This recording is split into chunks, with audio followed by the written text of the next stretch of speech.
You're listening to the Around the Huddle podcast, powered by PAC-Hub. Around the Huddle, college sports beyond the game. Hello and welcome in to a new episode of the Around the Huddle podcast, where we talk about all things college sports beyond the game. I'm your host, John Gross. Happy to have you with us today. I hope everyone had a great weekend. This is one of my favorite times of the sports calendar. Obviously, we focus on college sports on the show, and now the fall season has fully ramped up. A couple weeks into football and volleyball. Soccer is like a month into the season, starting back in mid-August. So there is a lot of excitement, a lot of things to talk about. I will say next week, give you a little sneak peek about what we'll talk about next. Penn State and Tennessee moving from Nike to Adidas, big storyline in college sports. But today we have an amazing guest. We're going to dive into that in a second. But first, a reminder that we are powered by our good friends at PAC-Hub. Take a look, bottom of your screen, PAC-Hub.com. If you are a student athlete and you want to enter the transfer portal, you may wonder, how can I get noticed? How can coaches find me? That's where PAC-Hub comes into play. By entering the PAC-Hub portal, it automatically populates your page with information that allows coaches to search for you. So statistics, measurables, academic info, all things of that nature that allow coaches to find you. And from a coach's perspective, same thing. This saves you so much time. Rather than looking in the NCAA portal, finding their ID, having to do more research than that, you can just look in the PAC-Hub portal as well, and you find their measurables, their stats, all sorts of specifications that allow you to find that missing piece that can take your team to the next level. So take a look, PAC-Hub.com. Again, PAC-Hub, connecting athletes with opportunities. Big shout out to Kevin Hinge and all that they do at PAC-Hub. Okay, our guest today is somebody who I have long been a fan of for her work both on the hardwood and off of it. Somebody who, my brother, full disclosure, was the head manager for the Penn State women's basketball team for a few seasons. And I heard so many amazing things about our guest behind the scenes as well. So I'm thrilled to welcome our amazing guest today, Anna Camden, onto the show. Anna spent 4 years playing basketball at Penn State, 2 years at Richmond, ended her career by reaching the NCAA tournament and pulled off a big win in the first round of the Big Dance. Beyond her stellar playing career on the court, she's also a content creator, influencer, role model, whatever term you want to use. Nearly 500,000 combined followers across all social media platforms. She earned a master's degree from Richmond this past May after earning a broadcast journalism degree from Penn State in 2023. And again, she is our guest today. So let's welcome Anna Camden onto the Around the Huddle podcast. Anna, great to see you. Thanks, Sean. Man, you just made me feel really good about myself with that intro. It's well-deserved. You did so many incredible things during your college experience. Everyone tries to get involved in different clubs, different groups when they're at college. For student athletes, I think people understand if they just focus on the student and athlete part of things, but you went far beyond that. So congratulations on everything that you did do in your amazing college career. Thank you. I am so excited to be here and talk a bit with you. I want to start here. One of the reasons I wanted to have you on this podcast, we talk about the ever-changing landscape of college athletics. And you were in college at such a transformative time for college sports. And in my opinion, you were really on the forefront of so many of those changes. You were a key piece at Penn State during the COVID era. NIL popped up when you were in college. The transfer portal popped up while you were in college. You were involved with both of those aspects. We've seen the meteoric rise of women's basketball. I think that you played a big role in that as well. So now that you have had a few months to digest the end of your college career, have you had a chance to reflect on all of the amazing things that you accomplished at Penn State and Richmond? Yeah, I mean, I think you hit it on the nail with the fact that I was in college. I was in college for a long time, so we'll just put that out there. Between the COVID year and a medical red shirt, I had, obviously, like you said, 6 years. So I was in there for a while, but I really did get to experience so many different forms of the college athletic landscape. I was pre-NIL, I was you can transfer and play immediately. And then I was also there when the change was happening. And then I was there when that was the new normal. And so I experienced a lot of different things. But it is crazy to once you're finally done, like you're as an athlete, you're just like running so hard, like both physically and metaphorically. You're running so hard because your schedule's so busy. You got this practice, you got this game, then it's the next year. It's there, you're almost in a survival mode. And that doesn't stop until your career stops. And so this April, for the first time, I stopped running. And like you said, I had time to reflect and to acknowledge and to smell the roses and to look back on the things that I'd accomplished and the things that I might have failed at but learned amazing lessons with. And it's really been, there's been a lot of growth. There's been a lot of, heartache and missing the game as I adjust to a new style of life. But there's also, it's been so beautiful to be able to reflect in a way that I've never been before because of the fact that I'm no longer running that same race. You had a post a couple of weeks ago on social media, something along the lines of it's August and you're not getting ready for the season. You're not training with your teammates.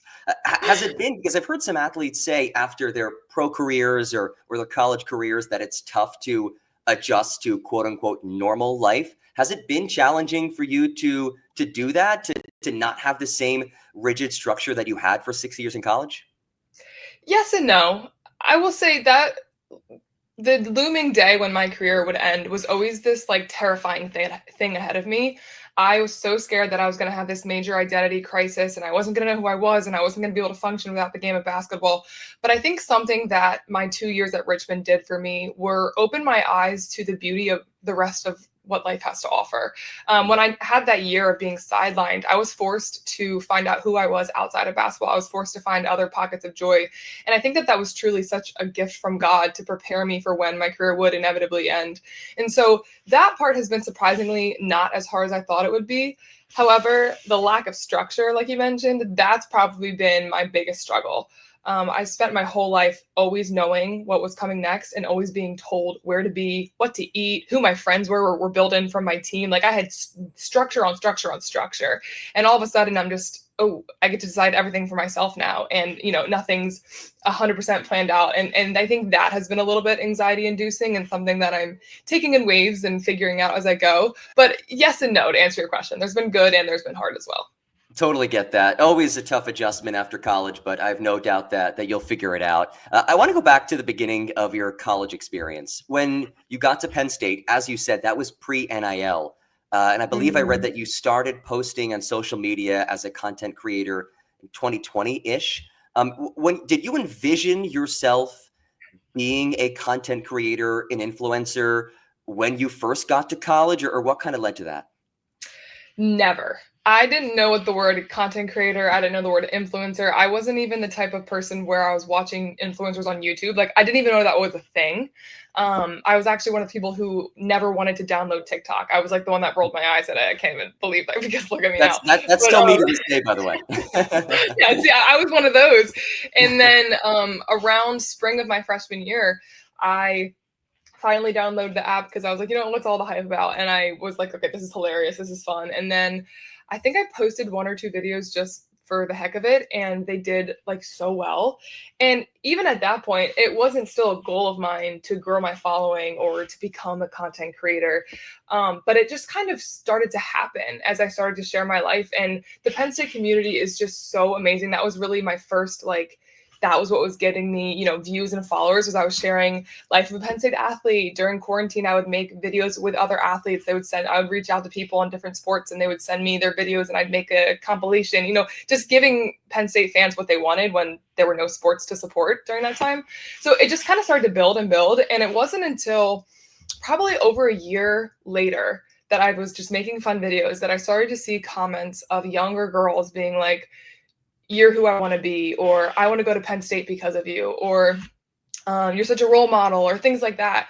And it hit me that I was like, oh, this could be a lot bigger than me. Like this could be something that I get to reach people, I get to connect with people, I get to impact people.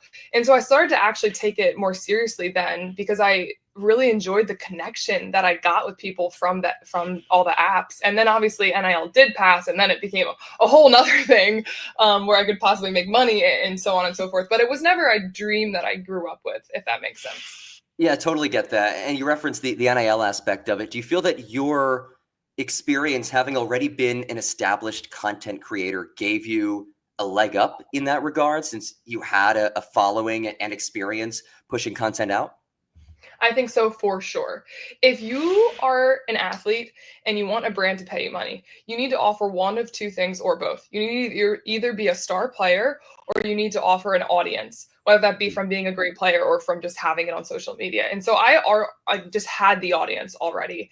And I had teammates who were star players, like they were our leading scorers, etc. And they didn't have the same access to those brand deals or to those things because they didn't have the audience. So I think having that going into it was definitely very, very helpful. There was definitely, it's not like a bunch of money just poured into my lap. Like there was still, I still had to go out and grind and hustle and pitch myself to brands and companies, but it definitely did help.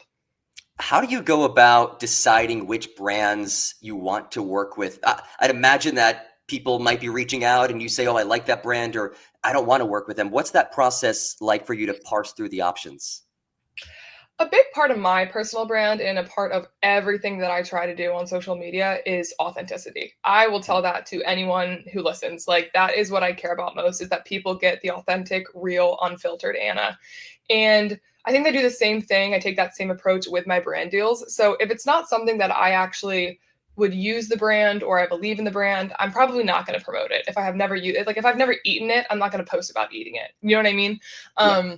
Same thing with a beauty product. And so I just try to be very authentic. And, there are situations where I'll turn down a brand deal because I'm like, I would look like a fool promoting this. Like, you are aware of the perception of what you're promoting, but there are also ones where I'm like, okay, this is really cool and really exciting. And it fits perfectly, on par with what I talk about or what I use, and let's go with it. So I've turned down some that would have been nice money, but weren't on my brand, but I don't have too many of those, truthfully. Do you have a favorite NIL partnership that you've done over the years? Oh, that's tough. I think there will always be a special place in my heart for Roots Natural Kitchen because they were the first company that I actually DM'd them, and they were like, we're not I did on like literally July 1st or whatever the day was that it passed, and I said I would love to work with you guys, and they were like, we're not even ready for this, but we'll keep you in mind. And they came back a couple months later, we're like, we're launching athlete collabs, and then 4 months after that they had the Camden Bowl on the menu in State College. So that was like such a cool full circle moment for me, and they aren't even my favorite because they paid me the most or anything. Like it was just truly, I had such a genuine relationship with that staff, and they ended up sponsoring the Camp Camden that I did in State College. Like it was just a great relationship. I'm all about relationships, I'm all about connection, so that's probably my favorite that I can remember. Did you create the Camden Bowl? Like, was that your go-to order at Roots? Mm-hmm. It was delicious. That's awesome. That is so cool. I love that.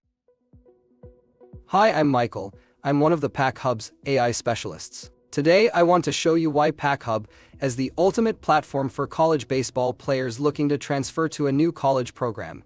First, let's take a look at our extensive network of coaches. With over 150 coaches actively using our system, you have a huge pool of experts to connect with. Imagine having access to all these experienced coaches searching for talent like yours. You even have the ability to connect with any of these coaches via our internal messaging system. This means more opportunities to showcase your skills and find the perfect new team.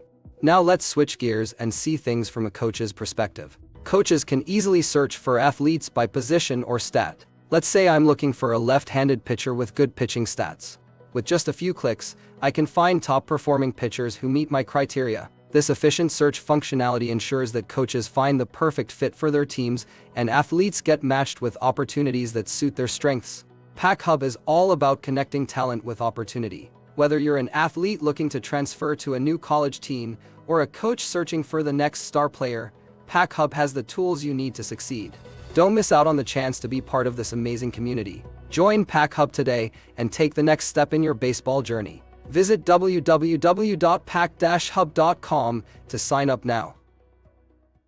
One of the other really cool things that happened during your time in college was the meteoric rise of women's basketball. And to me, this goes back to the content creation side, because I think so many women athletes have done an amazing job of shedding insights into their experience as an athlete, humanizing their story and really sharing their story. And you are certainly one of those people who did that. So what role do you feel like the really the growth of content creation from women athletes has contributed and played in the growth of women's basketball?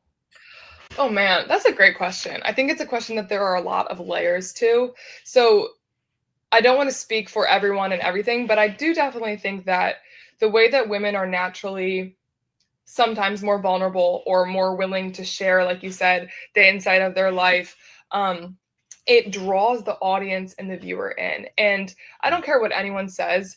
The best part of sports are the storylines behind each athlete and each team. And so when you have a person like Caitlin Clark, who is just riveting, like her story, the backlash that she gets, it draws people in. You look at Paige Beckers, the injuries, the setbacks, people learn about her journey. And then when she finally wins it in her last year, it means everything more to all the audiences that's watching. So I think it definitely plays a big impact. And then even for like the smaller scale sports or the smaller scale schools who have the opportunities to, or the women on those teams who have the opportunities to share their life, share, this is what, life of a D3 track and field athlete is, or whatever is, it again, brings in audiences who are like, oh, I never knew that. Or, oh, I, want to know about this. And I think that it definitely has expanded horizons for all of women's sports. You referenced Caitlin Clark. I know when you were at Penn State, you had the chance to play against her. What was that like? Are there any specific memories that come to mind from playing against one of the greatest basketball players ever? Oh yeah, she's amazing. I mean, scouting for Caitlin Clark. If you stopped her scoring, I think one game, and I can't believe I'm admitting this, we held her to a decently low scoring, but she had like 17 assists. Like if you cut off one head, the other head's going to be just fine. So I mean, she was impossible to scout for. Memories that stick out. I don't even know if I could pull one. This is one of the moments that we referenced earlier, where I look back and I reflect and I'm like, wow, I shared the court several times with one of the best players of all time. And that's pretty cool. But in the moment, I'm just scouting for Iowa. We're just trying not to let 22s drop 40 on us. You know what I mean? So you don't realize it in the moment. And then now I'm like, wow, that's actually pretty cool. So yeah. Were you at Penn State when you all played against Iowa and Hannah Stuelke had like 50, or was that the year after you left? That was the year after I left. Okay, because I remember they did a good job on Caitlin, and then Stuelke just went off. I'm like 99% sure that was the year after. Okay. I think I would remember that. I don't think that was on us or when I was there. Okay, yeah, I remember that game. That was tough, but Caitlin Clark, so fun to watch. One final question about social media. You recently posted that you are now off of social media for the next month or so. What led to that decision? Truthfully, John, I just wanted a break from, I love social media and everything that it's been, but it can be very loud and there can be this subconscious constant comparison every time you open the app. And I wanted to break from that. And I also wanted to break from filming and sharing my life 24/7, which I've done for the last 5 years now without a break. And I love sharing my life, but I'm at a very pivotal part where I'm making some big life decisions. I'm getting married. I'm deciding, starting new careers. I'm doing all of these things, pursuing new goals and dreams. And I didn't want in the back of my mind to ever be worried about what people think, have that be a driving force in the decision I made. And so I just was like, you know what? I'm going to give myself 30 days to be present, to slow down, take a break from comparison, and to make some decisions for myself. And it's been so nice. It's been like a week, I think now, and it's been so nice. So I'm very happy that I'm doing it. Glad to hear it's going well. And I know that the mental health aspect of it is something that I've heard many people talk about when they are so public with their lives. So how did you go about dealing with that side of things when you were posting every day as a college athlete? The number one answer is that my identity was never rooted in my followers. My identity was never rooted in the comments that I got, good or bad. My identity has always been rooted in my faith and in Jesus Christ. And so that gives me a lot of freedom to post without having my entire confidence depend on what people say or, how it's received. And there have been times when I've gotten some pretty nasty comments or, pretty mean DMs, but I just have to remember that my worth, my identity as a human being comes from being a child of God. And so it definitely makes it a lot easier to, and I hope this answers your question, but it definitely makes it a lot easier to share when I don't need my value. I don't need validation to come from the people on the internet, if that makes sense. Absolutely makes sense. And if there is somebody out there who wants to follow in your footsteps, be a content creator while being a student athlete, what are some words of advice that you would have for them as they undertake that goal? Yeah, I would say three things. Number one, what I just said, which is root your identity in something else. Number two, find something valuable to offer. People want to follow something they can either learn or take away. Like it's not, you have to offer something of value if you want to maintain an audience. So root your identity in something else, offer something of value, and then stay true to yourself. People see through baloney very quickly. Like they can tell if you're faking it. They can tell if everything's filtered. Be yourself. There's only one of you. It sounds so cheesy, but there truly is. So no one else can offer what you have to offer. Be authentic, be yourself. The world needs more vulnerability. The world needs more authenticity. So those would be the three things off the top of my head that I would throw out. That. Words of wisdom from Anna Camden. Thank you for sharing, Anna.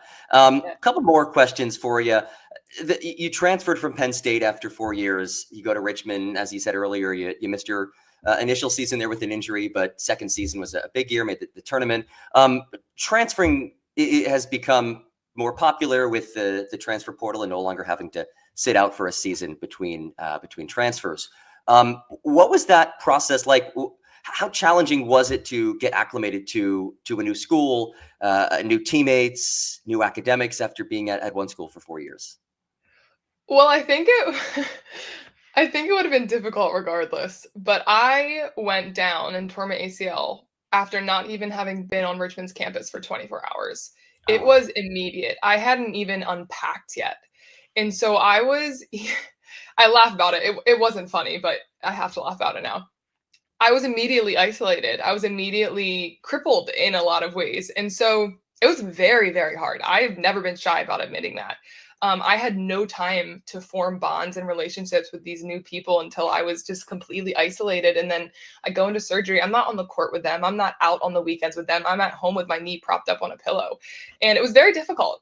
But I will say that, and I always give a special shout out to my athletic trainers because they were my first friends, because they were they were driving me to the doctors on the first day I was ever at Richmond, and my coaches who I did have relationships with. There was a community there. It obviously took time to build, and my situation was very, very unique. But those first few months, man, I missed so many people at Penn State. I craved my old teammates. I missed the familiarity, and so I think people often just gloss over that part of transferring, over the community that you're leaving. And sometimes people want to leave a community and want to never talk to anyone ever again. That wasn't my case. I love Penn State. I love the people there, and so there was definitely some heartache there, but after a time, I found a brand new community that I now adore, and now I miss having moved away from them. So, chapters turn, pages turn, it's all part of it. Hi, I'm Michael.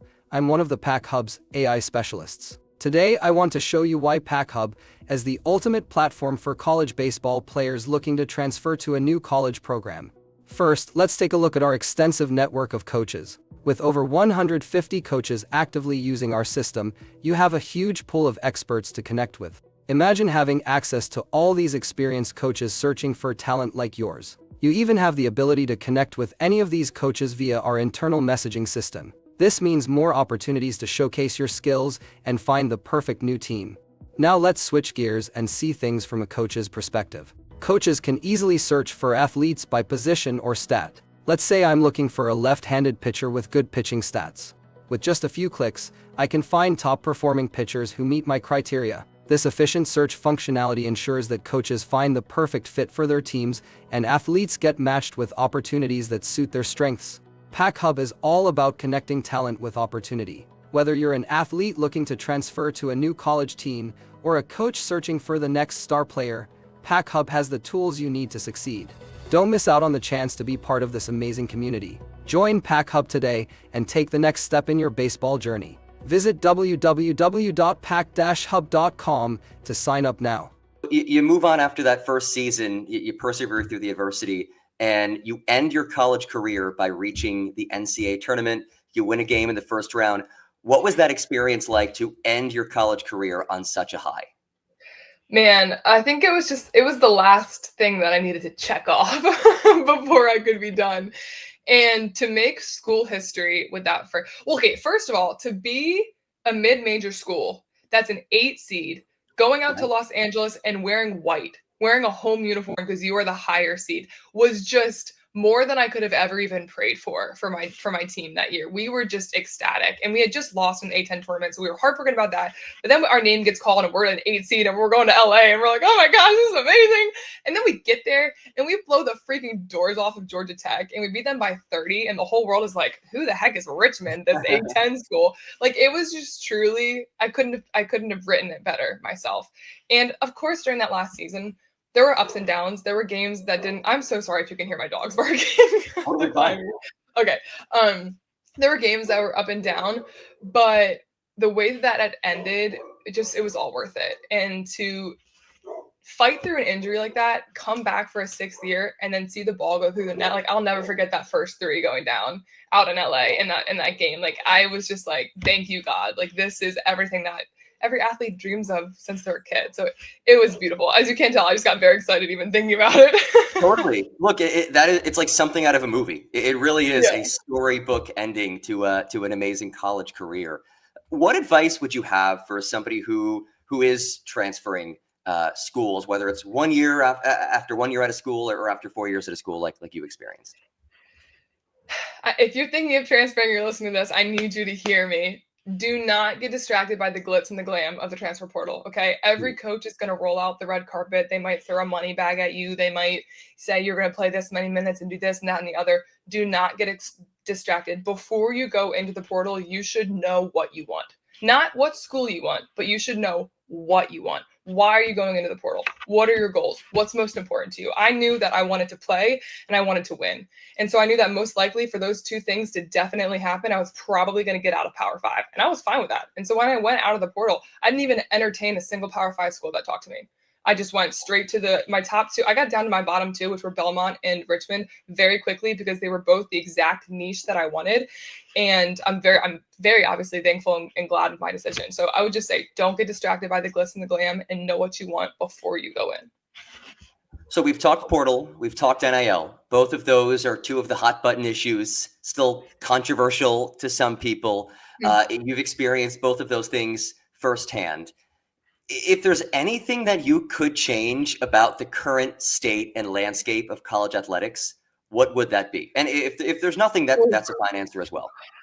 Oh, that's a tough question. Okay. I'm a big fan of NIL.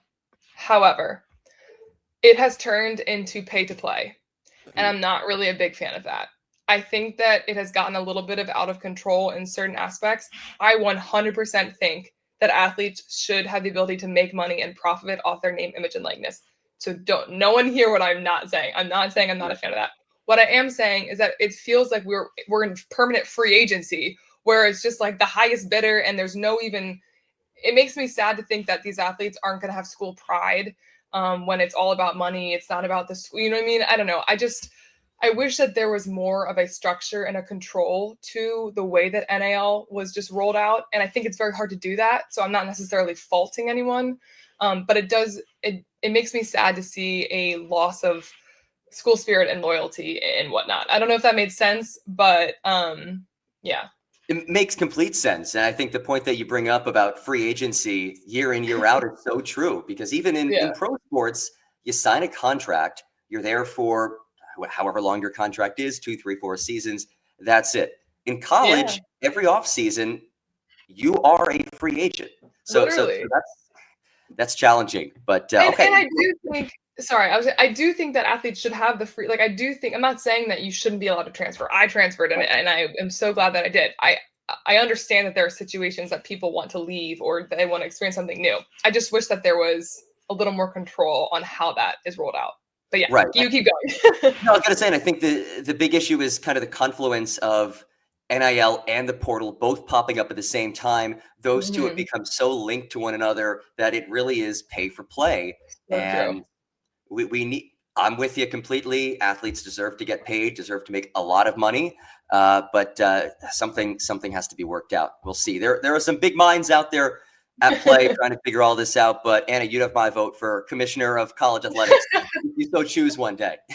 I don't want it. I don't want that pressure. So, all right, speaking of your future, you have a broadcast journalism degree from Penn State. You have a master's degree from Richmond, by the way, fellow Penn State broadcast journalism graduate. So shout out Donald P. Belisario College of Com. What's next for Anna Camden? That's a great question. And when I know, I will let you know. No, isn't that life post-grad though? It's just a whole jumble of figuring out what the heck is next. I am in a season right now where I'm pursuing a couple different paths, one of those being sports broadcasting. And I've always had the dream in my heart, the love in my heart for doing that. I did it at Richmond, which was such a great experience. So that's one path I'm pursuing. I also have a passion project that will not be named yet that I've been working on for like 2 years now. That is a big chunk of my time. So what's next for me is still yet to be seen, but I do have, these avenues that I'm walking down and seeing which doors the Lord opens and which ones he closes, and we'll see what happens. I feel incredibly blessed, however, to have the freedom that having an income from social media has given me, to be able to explore a couple different paths and to figure out where my passion really lies. So I'm very thankful for that. Awesome. Well, Anna, this has been a true pleasure. I really appreciate your time and insight. Congratulations on all that you accomplished during your incredible college career, and best of luck moving forward. Thank you so much, Sean. Thanks for having me. Absolutely. There you have it, Anna Camden. Like I said, I've always enjoyed following her career both on and off the court. Have no doubt that she will continue to crush it moving forward. Huge thanks to all of you for joining us today. A reminder that we are powered by our good friends at PAC-Hub. Take a look bottom of your screen, pac-hub.com. So many great resources on that website, and a great way to stand out for coaches if you do enter the NCAA transfer portal. We will be back soon with a new episode. Like I said, next week, planning on chatting. Drake once said checks over stripes. Now it's stripes over checks. Penn State and Tennessee both leaving Nike for Adidas. We'll touch on that next week. Until then, we'll talk to you soon. This has been the Around the Huddle podcast, powered by PAC-Hub.